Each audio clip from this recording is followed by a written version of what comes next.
There's a kind of storm that doesn't shake your house, it shakes your body, and sometimes it breaks your spirit too. It's the storm of sickness, the storm of pain that lingers longer than you ever imagined, the storm of waiting for healing when the wait itself becomes a weight.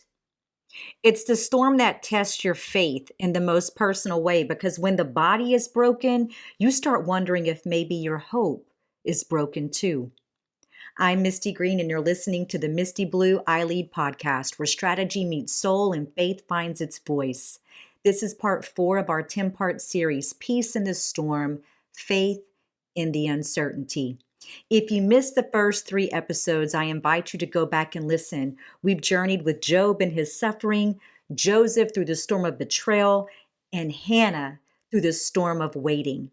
Today, we'll meet a woman who teaches us how to find peace in sickness, peace when healing seems so very far away, and when faith is all you have left.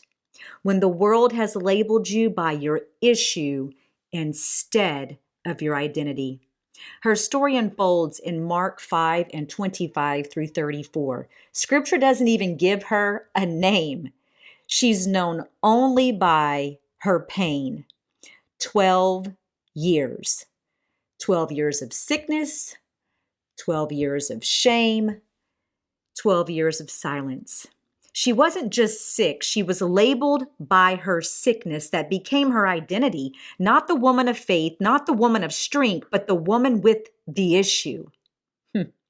And once people labeled her, they treated her accordingly. Her condition made her unclean under the law, untouchable, uninvited, unseen. She was ostracized from her community and isolated from worship. Everywhere she went, people whispered about her. What they had heard about her became the story they told. And that's another kind of pain entirely. Because sometimes your storm isn't just what you're walking through, it's what people assume about you while you're walking through it. Maybe you know what that feels like. To be known more by your wound than by your worth, to have your name replaced by your struggle, divorced, depressed, sick, broken, jobless, to be defined by something God never meant to be your identity. See, she lived in that kind of tension and that kind of storm. The physical pain of sickness compounded by the emotional pain of being misunderstood. She was bleeding from her body and bleeding from her hope. Then one day she heard Jesus was passing by, and even though the crowd was thick, even though the law said she should not be there, something in her spirit whispered, "Go." Desperation pushed her where dignity could not. Faith pulled her through what fear would have prevented. She said to herself, "If I can just touch the very hem of his garment, I will be made whole." That's not a loud kind of faith. That's weary faith. That's wounded faith, the kind that whispers when your strength is completely depleted. She didn't reach for attention. She reached for him. And that one reach changed everything. The moment that her fingers brushed the edge of his robe, Scripture says she felt the bleeding stop instantly. And Jesus stopped too. The crowd froze and he said, "Who touched me?" She trembled out of fear because she knew what that meant. She had broken protocol. She had dared to believe. And Jesus didn't scold her. He called her. He looked at her and said, "Daughter, your faith has made you whole. Go in peace." That's the moment peace became her healing. Not the touch, but the recognition. Not the cure, but the connection. Before that moment, she was known only by her issue. After that moment, she was known by her identity, daughter. He didn't call her by what she carried. He called her by who she was. Because Jesus never labels us by our wounds. He names us by our worth. He didn't just stop her bleeding. He restored her belonging. He reached into the part of her that was the loneliness, the place where rejection had settled in, and he spoke peace.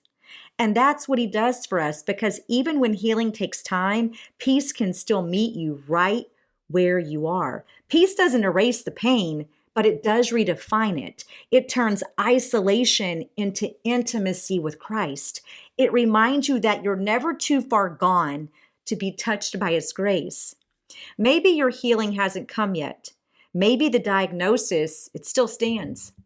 Maybe your heartbreak still hurts, and maybe your soul is tired from the waiting. If that's you, take heart. Healing may take time, but peace can happen right now, because peace doesn't depend on your condition changing.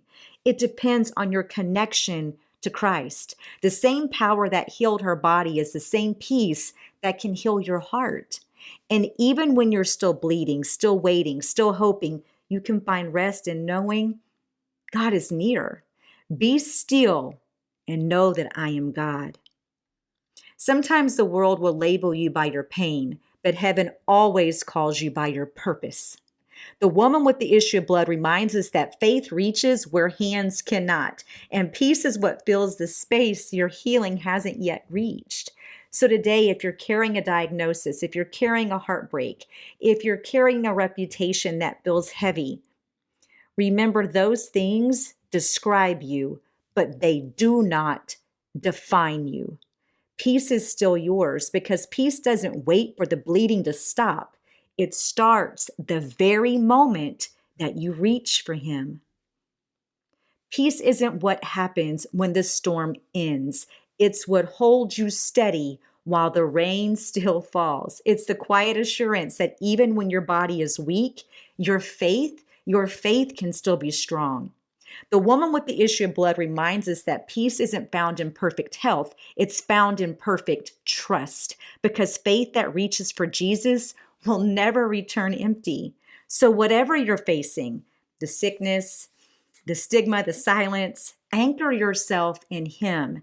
Anchor yourself in peace, because before the healing ever happens in your body, God can begin healing in your heart.